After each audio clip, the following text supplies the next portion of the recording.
افسردہ حال میرے حضور علیہ الصلوۃ والسلام کی خدمت میں حاضر ہوا. حاضر ہو کر ایک دم رونے لگا، چیخنے لگا، تڑپنے لگا. میرے کریم نبی علیہ الصلوۃ والسلام نے فرمایا گدھے، اور تجھے کس نے مارا ہے؟ کسی نے تجھ پر ظلم کیا ہے؟ کیوں رو رہا ہے؟ تو اس گدھے نے عرض کی حضور میں ایک نسلی گدھا ہوں، میں ایک خاندانی گدھا ہوں. میرے حضور علیہ الصلوۃ والسلام نے فرمایا وہ کیسے؟ اور تم نسلی گدھا کیسے ہے تو خاندانی گدھا کیسے ہے؟ عرض کی حضور میں نسلی گدھا اس لیے ہوں کہ میرے باپ دادا پر انبیاء علیہ السلام نے سواری کی. حضور میرے باپ دادا پر نبیوں نے سواری کی، رسولوں نے سواری کی، اور میں ان میں سے آخری گدھا ہوں. میں ان میں سے آخری گدھا ہوں، آخری جانور ہوں، اور آپ رسولوں میں سے آخری رسول ہیں، نبیوں میں سے آخری نبی ہیں. حضور آپ میرا مقام بڑھا دیں، میری قیمت بڑھا دیں، مجھے دوسرے گدھوں سے اعلیٰ تر بنا دیں. حضور آپ مجھے اپنے پاس ہی رکھ لیں. حضور اپنی خدمت کا شرف مجھے دے دیں، اپنی نوکری کا شرف مجھے دے دیں. میں آپ کی خدمت کیا کروں گا، میں آپ کی نوکری کیا کروں گا.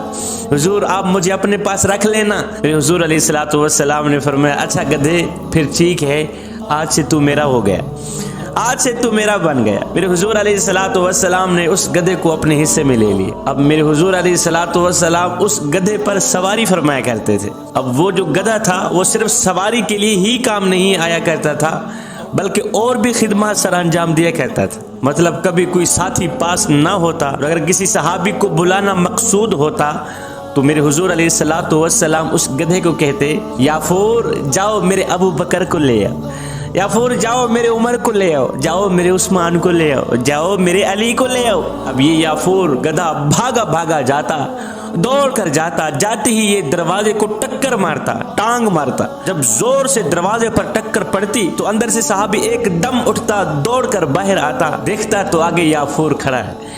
میرے حضور علیہ الصلوۃ والسلام کا گدھا کھڑا ہے، میرے حضور علیہ السلام کی سواری کھڑی ہے. تو آگے والا سمجھ جاتا کہ میرے حضور علیہ الصلوۃ والسلام نے مجھے بلایا ہے. حضور کی نوکری کو، حضور کی غلامی کو اپنے لیے ایک شرف سمجھنے والا جانور، عقل مند جانور آئے. جس دن میرے حضور علیہ الصلوۃ والسلام کا وصال ہوا، اس دن اس جانور کا رونا دیکھنے والا تھا، اس دن اس یافور کا رونا دیکھنے والا تھا، اس گدھے کا رونا دیکھنے والا تھا. یہ یافور بے چین ہو کر، بے قرار ہو کر کبھی ادھر بھاگتا، کبھی ادھر بھاگتا، کبھی ادھر دوڑتا، کبھی ادھر دوڑتا. آنکھیں نم ہیں، آنکھوں سے خون کے آنسو جاری ہیں، روتا ہوا، تڑپتا ہوا، کبھی ادھر بھاگتا، کبھی ادھر بھاگتا. آخر کار جب یہ دکھ برداشت سے باہر ہوا، حد سے بڑھا، تو اس گدھے نے، یافور نے کنویں میں چھلانگ لگا کر اپنی جان دے دی. مالک کا وصال برداشت نہ کر پایا، مالک کا انتقال برداشت نہ کر پایا، مالک کی جدائی برداشت نہ کر پائی، کنویں میں چھلانگ لگا کر اپنی جان دے. ایک غریب فقیر تھا، اس نے پھٹے پرانے کپڑے پہنے ہوئے تھے، اس کا ایک ہی لباس تھا، وہ بھی پھٹ گیا. اب جگہ جگہ سے جسم چھلک رہا تھا. یہ غریب فقیر بادشاہ کے دروازے پر گیا، جہاں بادشاہ کے کتے بندھے ہوئے تھے وہاں جا کے بیٹھ گیا. کہنے لگا بادشاہ ایک بات تو بتا. کہا جی کون سی بات؟ کہا بادشاہ اگر میں تیرے دروازے پر ابھی ابھی مر بھی جاؤں، بتا تو صحیح تو میرے ساتھ کیا سلوک کرے گا؟ بادشاہ مثال کے طور پر اگر میں تیرے گھر میں ابھی ابھی مر جاؤں، بتا تو صحیح تو میرے ساتھ کیا سلوک کرے گا؟ بادشاہ نے کہا فقیر میاں اگر تو میرے دروازے پر ابھی ابھی مر بھی گیا تو میں یہی کچھ کروں گا، تجھے کفن دے کر دفن کر دوں. اگر تو میرے دروازے پر ابھی ابھی مر بھی گیا تو میں یہی کچھ کروں گا، تجھے کفن دے کر دفن کر دوں گا، اور تجھے کفن دے کر دفن کر دوں گا. یہ سن کر غریب فقیر کی چیخ نکل گئی. غریب فقیر رو کر کہنے لگا بادشاہ میرے مرنے کے بعد جو میری مردہ لاش ڈھانپنے کے لیے مجھے کفن دو گے نا، وہ آج ہی دے دو تاکہ میں اپنی زندہ لاش تو ڈھانپ سکوں. بادشاہ میرے مرنے کے بعد تمہارا دیا کفن کس کام کا؟ بادشاہ آج میں زندہ ہوں، مجھے کپڑوں کی ضرورت ہے اور تم مجھے کچھ دیتے نہیں، اور جب میں مر جاؤں گا پھر لٹھے کے سوٹ بھی آ جائے، پھر تمہارا کاٹن کا دیا سوٹ کس کام؟ حضرت شیخ عبد القادر جیلانی رحمت اللہ علیہ کے ایک مرید نے ایک رات خواب میں 70 عورتوں سے زنا کیا، 70 عورتوں سے صحبت کی. میں تمہیں بتانا چاہتا ہوں جو اللہ کے ولی ہوتے ہیں ان کا مقام کیا ہوتا ہے، ان کی شان کیا ہوتی. ان کے پاس علم کتنا ہوتا ہے، اور جو اللہ کا ہو جاتا ہے اللہ بھی انہی کا ہو جاتا ہے۔ جوانو، رب کو پانے کی کوشش کرو، جب رب تمہارا ہو گیا تو پھر سب تمہارا ہو گیا۔ اور سنو، اللہ کی محبت میں، اللہ کے عشق میں، معرفت الہی میں ایک وہ مقام بھی آتا ہے کہ دعا تو رہی بڑی دور کی بات، انسان صرف سوچتا ہے اللہ پوری کر دیتا ہے۔ سنو، حضرت شیخ عبد القادر جیلانی رحمۃ اللہ علیہ کا ایک مرید تھا۔ آپ کے مرید نے ایک رات خواب میں 70 عورتوں سے زنا کیا، 70 عورتوں سے صحبت کی۔ ان میں سے کافی عورتوں کو جانتا بھی تھا اور کافی عورتوں کو نہیں جانتا تھا۔ آنکھ کھلی، اٹھا، اوہو یہ کیا ہو گیا، یہ تو میں تباہ و برباد ہو گیا، 70 عورتوں سے زنا کر بیٹھا خواب میں، اور یہ تو میں زوال کی طرف جا رہا ہوں، میرے اوپر تو قیامت ٹوٹ پڑی ہے، میں تو کسی نئی مصیبت میں گرفتار ہونے والا ہوں، میں تو کسی نئے عذاب میں گرفتار ہونے والا ہوں، میں تو اللہ کی نافرمانی میں گرفتار ہونے والا ہوں، 70 عورتوں سے زنا کر بیٹھا ہوں خواب کی دنیا میں۔ آنکھ کھلی، فوراً اٹھا، سیدھا گیا مرشد کریم کے دروازے پر، سیدھا گیا حضرت سیدنا شیخ عبد القادر جیلانی رحمۃ اللہ علیہ کے دروازے پر، قدموں پہ جا گرا، قدم چومنے لگا، کچھ کہنے ہی والا تھا قبل اس کے کہ یہ شخص اپنی رات والی کہانی سناتا۔ اس سے پہلے حضرت سیدنا عبد القادر جیلانی رحمۃ اللہ علیہ، حضرت غوث پاک خود ہی بول پڑے، ہاں رات کو تیرے اوپر ایک نئی مصیبت آن پڑی، مجھے پتہ ہے رات کو تیرے اوپر ایک نئی قیامت آن پڑی، رات کو تو 70 عورتوں سے زنا کر بیٹھا ہے خواب میں، 70 عورتوں سے ہم بستری کر بیٹھا۔ اس نے کہا حضور یہی کہانی، خدا را میرا کچھ کریں، میں تو گمراہی کی طرف بڑھتا چلا جا رہا ہوں، میں تو تباہی کی طرف جا رہا ہوں، ایک رات میں 70 عورتوں کے ساتھ ہم بستری۔ حضرت شیخ عبد القادر جیلانی رحمۃ اللہ علیہ نے جب اس کی رات والی کہانی سنی، رات والی داستان سنی، تو آپ نے فرمایا مرید یہی تھا تیرے حق میں جو بہتر تھا، تیرے حق میں جو بہتر تھا وہی ہوا ہے، میں بھی یہی چاہتا تھا کہ تو خواب کی دنیا میں 70 عورتوں سے زنا کرے۔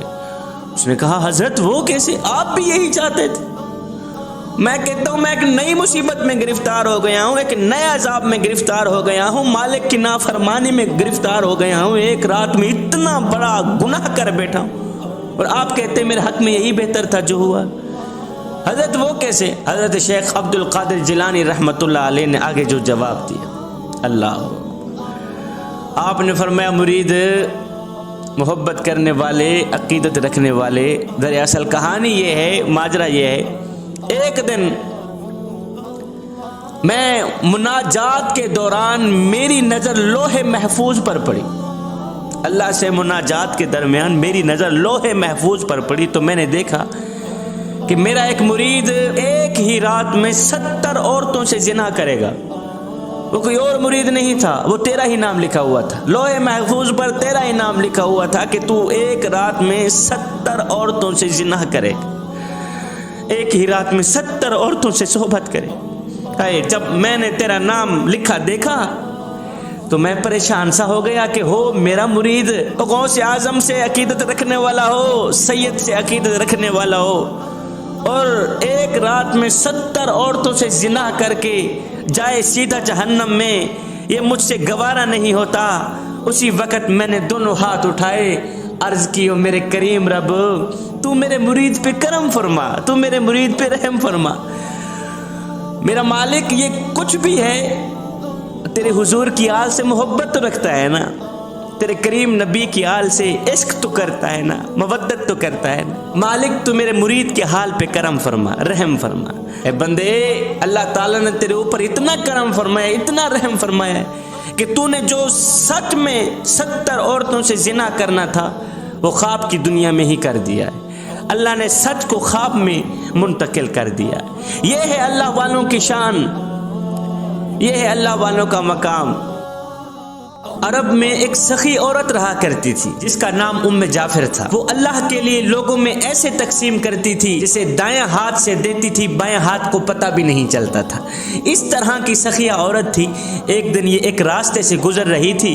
وہاں دو اندھے بیٹھے ہوئے تھے, دو نابینے بیٹھے ہوئے تھے. یہ دونوں صدا لگا رہے تھے. دونوں کی صدا یہ تھی, ایک کہتا مولا مجھے اپنے فضل و کرم سے روزی عطا کر, مولا مجھے اپنے فضل و کرم سے روزی عطا کر.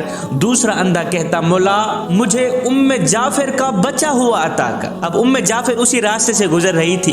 ام جعفر نے جب ان دونوں کی صدائیں سنی تو دونوں کو عطا کیا. ام جعفر نے یہ معمول بنا لیا, روزانہ اسی راستے سے جاتی, روزانہ ان دو نابینوں کو کچھ نہ کچھ عطا کرتی. جو شخص اللہ کا فضل طلب کر رہا تھا ام جعفر اسے 2 درہم دیتی اور ام جعفر کے فضل کے طلبگار کو ایک بھنی ہوئی مرغی عطا کرتی. دلچسپ بات یہ تھی کہ جیسے ہی ایک اندھے کو بھنی ہوئی مرغی ملتی تو وہ دوسرے اندھے کو 2 درہم میں بیچ دیتا, اس سے 2 درہم لے لیتا, مرغی بیچ دیتا. اب کئی دنوں تک یہ سلسلہ چلتا رہا. ام جعفر اپنے فضل کے طلبگار کو ایک بھنی ہوئی مرغی عطا کرتی اور اللہ کے فضل کے طلبگار کو 2 درہم عطا کرتی. یہ سلسلہ کئی دنوں تک چلتا رہا. ایک دن ام جعفر اس اندھے کے پاس آئی, اس نابینے کے پاس آئی جو ام جعفر کے فضل کا طلبگار تھا. آ کر کہا او اندھے مجھے بتا کیا تمہیں 100 دینار ملے ہیں؟ اندھا حیران ہو گیا, کہا نہیں مجھے تو نہیں ملے, مجھے تو ایک بھنی ہوئی مرغی ملتی تھی, وہ مرغی میں دوسرے اندھے کو 2 درہم میں بیچ دیتا تھا. ام جعفر نے کہا او اندھے جو اللہ کے فضل کا طلبگار تھا میں اسے 2 درہم دیتی اور تمہیں بھنی ہوئی مرغی میں 10 دینار ڈال کر دیتی. او نادان میں تو تمہیں ہر مرغی میں 10 دینار ڈال کر دیتی تھی اور تو وہ 10 دینار نکالے بغیر 2 درہم میں بیچ دیتا تھا. یہ سنتے ہی اندھے نے چیخ ماری, ایک زوردار چیخ ماری, اپنا سر پیٹنا شروع کر دیا. کہنے لگا ہائے میں مارا گیا, میں لوٹا گیا, ہائے میری کم بختی, ہائے میری بدبختی, کاش کہ میں وہ مرغی 2 درہم میں نہ بیچتا, میرے 10 درہم مجھے بچ جاتے اور مرغی بھی بچ جاتی. یہ سن کر ام جعفر نے کہا یقیناً اللہ کا فضل طلب کرنے والا کامیاب ہوا, اللہ کا فضل و کرم طلب کرنے والا کامیاب ہوا اور انسانوں کے فضل کا طلبگار ناکام ہوا. 1200 سال پہلے انتقال ہوا تھا حضرت رابعہ بصری کا, 1200 سال پہلے وصال ہوا تھا, وفات ہوئی تھی حضرت رابعہ بصری کی. سنو آج بھی حضرت رابعہ بصری کا نام زندہ ہے, آج بھی حضرت رابعہ بصری کا نام باقی. عشاء کی نماز کے بعد غسل کرتی تھی, غسل کرنے کے بعد خوبصورت سا لباس پہن کر بن سنور کر اپنے شوہر کے پاس آتی, کہتی میرے سرتاج آپ کو میری ضرورت ہے. اگر وہ کہتے نہیں پھر اجازت لیتی, اجازت لینے کے بعد مصلی پہ کھڑی ہو جاتی. نمازوں کے اوپر نمازیں, سجدوں کے اوپر سجدے, نماز میں اس طرح کھو جاتی تھی. رابعہ بصری کو بھول جاتی تھی دنیا, بھول جاتے تھے اپنے, بھول جاتے تھے پر. سجدوں کے اوپر سجدے, فجر تک مصلی کے اوپر کھڑی رہتی تھی. جوانوں رب کو پانے کی کوشش کرو, اور جب رب تمہارا ہو گیا تو پھر سب تمہارا ہوگا. حضرت رابعہ بصری ابھی جوان تھی, آپ کے شوہر کا انتقال ہوا. حضرت حسن بصری جیسے مرد کلندر, درویش, متقی, پرہیزگار, اللہ کے ولی, وقت کے امام چل کر آئے, کہنے لگے رابعہ بصری مجھ سے شادی کر. خود چل کر آئے, خود کہا رابعہ بصری مجھ سے نکاح کر. نکاح کرنا میرے نبی کی سنت, مجھ سے نکاح کر. حرص کی بنیاد پر نہیں کہا تھا, بچے پیدا کرنے کی بنیاد پر نہیں کہا تھا, بچوں کا شوق نہیں تھا, حرص کا شوق نہیں تھا, صرف شادی کا شوق نہیں تھا. اس سوچ کی بنیاد پر آپ نے کہا تھا رابعہ بصری مجھ سے شادی کر لو. کہ ہو سکتا ہے اگر رابعہ بصری میری بیوی بن جائے تو میری بخشش کے لیے بس اتنا ہی کافی ہے. ایک نیک متقی پرہیزگار اگر میری بیوی بن جائے میری بخشش کے لیے تو بس اتنا ہی کافی. جب حضرت امام حسن بصری چل کر آئے, کہا حضرت رابعہ بصری مجھ سے شادی کر لو, تو رابعہ بصری نے کہا حضرت میری 4 باتیں ہیں, مجھے ان باتوں کا جواب دے دو, اس کے بعد میں شادی کا فیصلہ کروں. کہا کون سی باتیں ہیں؟ کہا پہلی بات قیامت کا دن ہوگا, نفسا نفسی کا عالم ہوگا, کسی کے اعمال نامے اللہ تعالیٰ دائیں ہاتھ میں پکڑے گا, کسی کے بائیں ہاتھ میں پکڑے گا. مجھے یہ بتاؤ میرا اعمال نامہ مجھے دائیں ہاتھ میں پکڑایا جائے گا یا بائیں ہاتھ میں پکڑایا جائے گا؟ حسن بصری کہنے لگے رابع بصری یہ تو میرا اللہ ہی جانتا ہے، یہ میں تو نہیں جانتا۔ کہا حضرت پھر یہ بتاؤ، جب پل صراط سے گزر رہے ہوں گے، کوئی نیچے گر جائے گا، کوئی پار لنگ جائے گا، کوئی پار چلا جائے گا، یہ بتاؤ میں نیچے گر جاؤں گی جب پل صراط پار کر لوں گی؟ کہا یہ بھی میرا اللہ ہی جانتا۔ اچھا پھر یہ بتاؤ، میزان عمل پر، ترازو پر کسی کا پلہ بھاری ہوگا، کسی کا پلہ ہلکا ہوگا، کسی کی نیکیاں زیادہ ہوں گی، کسی کے گناہ زیادہ ہوں گے، یہ بتاؤ میری نیکیاں زیادہ ہوں گی یا میرے گناہ زیادہ ہوں گے؟ کہا یہ بھی میرا اللہ ہی جانتا ہے، میں نہیں جانتا۔ کہنے لگی حضرت اگر یہ سب کچھ میرا اللہ جانتا ہے تو پھر جائیں، مجھے اس وقت کی تیاری کرنے دیں، مجھے ان 4 چیزوں کی تیاری کرنے دیں، مجھے ان 4 باتوں کی تیاری کرنے دیں، میرا وقت ضائع نہ کریں۔ ساری زندگی گزر گئی سجدوں پہ سجدے کرتے، اللہ کی دوستی میں ساری زندگی گزار دی، اللہ کی یاری میں ساری زندگی گزار دی۔ رابع بصری کا آخری وقت، آخری لمحہ، آپ نے اپنی خادمہ کو کہا میں تو دنیا چھوڑ کے جا رہی ہوں، جیسے ہی میری روح جسم سے نکلے فوراً ہی میرا جنازہ پڑھا کے میری تدفین کر دینا، صبح جا کر کسی کو بتانا کہ رابع بصری آئی تھی اور چلی بھی گئی۔ یہ کہتے ہوئے حضرت رابع بصری کی روح پرواز کر تن سے جدا ہو گئے۔ ایسے ہی کیا گیا، آپ کے کہنے پر عمل کیا گیا۔ کچھ دن بعد خادمہ نے خواب میں دیکھا، کیا دیکھتی ہے کہ حضرت رابع بصری جنت میں ٹہل رہی۔ خادمہ کہنے لگی پھر بتاؤ قبر میں تیرے ساتھ کیا بیتی؟ کہا کیا بیتنی تھی؟ منکر نکیر آئے، انہوں نے کہا بتاؤ تیرا رب کون ہے؟ میں مسکرانے لگی، میں نے کہا دیکھو جی یہ مجھ سے پوچھ رہے ہیں کہ تیرا رب کون؟